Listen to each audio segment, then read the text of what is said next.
इस वक्त हमारे साथ मौजूद हैं डॉक्टर मनशा ताहिर साहब, उनसे बात करें। सर, मुझे ये बताएं कि जो आज सेमिनार का इनेकाद किया गया यहाँ पे,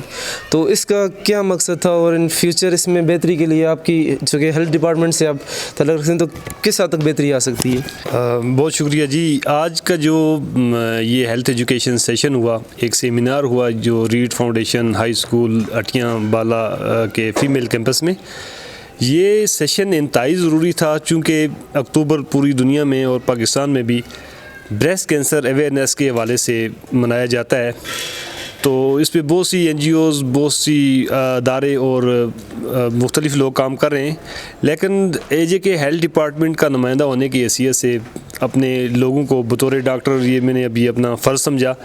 कि किसी भी प्लेटफार्म से, चूँकि हम आए रोज़ हेल्थ एजुकेशन सेशन करते हैं मुख्तलिफ़ डिजीज़ पे, कम्युनिकेबल डिजीज़ पे करते हैं, जो वैक्सीन प्रिवेंटेबल डिजीज़ है उन पे भी हम हेल्थ अवेयरनेस सेशन कम्युनिटी में, स्कूल्स में रेगुलर बेसिस पे अपने डिपार्टमेंट से करते हैं। तो मेरे ख्याल में ये चूँकि इंतहाई ज़रूरी था, चूँकि ब्रेस्ट कैंसर के हवाले से अवेयरनेस जो है हमारे यहाँ स्पेशली हमारी बच्चियों को बहुत कम है। तो चूँकि अब जो नई जो स्टेटिस्टिक्स आई हैं, जो आप इसकी डिज़ीज़ की प्रेवलेंस को देखें तो पाकिस्तान में 9 में से 1 फ़ीमेल को जो है जो रिप्रोडक्टिव एज है इसमें उसको ब्रेस्ट कैंसर होने का इम्कान है।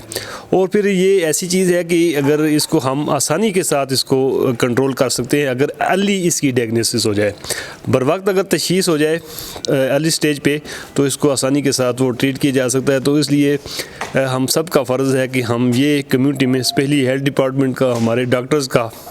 स्पेशली हमारी फ़ीमेल डॉक्टर्स का, फ़ीमेल सोशल वर्कर्स का, और हम लेडी हेल्थ वर्कर्स के ज़रिए भी ये मैसेज कम्युनिटी में फैला रहे हैं घर घर तक ये। और मेरे ख़्याल में जो हमारी बच्चियों को स्कूल्स में जो है इस एज में हैं, तो उनको ये मैसेज देना इंतहाई ज़रूरी है, क्योंकि अवेयरनेस से ये होगा कि चूँकि ये अब डिज़ीज़ कोई इतनी रेयर है नहीं, पहले तो बहुत रेयर थी, और अब तो ये जिस तरह से तेज़ी से दुनिया में इजाफ़ा हो रहा है और पाकिस्तान में भी, और अब जो लेटेस्ट जो प्रेवलेंस है इसका 9 में से 1 फ़ीमेल को ये ब्रेस्ट कैंसर का शिकार होने का इम्कान है। तो इस सिनेरियो में ये बहुत ज़रूरी है कि हम अपनी हर बच्ची को अवेयर करें, क्योंकि अवेयरनेस जब आएगी तो उससे अगर खुदा न ख्वास्ता किसी को बीमारी है तो इब्तदाई स्टेज पे उसकी डिटेक्शन होगी, डायग्नोसिस होगी, और फिर उसको ट्रीटमेंट आसानी से हो सकती है। क्योंकि अगर लेट किया जाएगा, क्योंकि उमूमन हम देखते हैं कि देहातों में ये होता है कि बाज़ लोग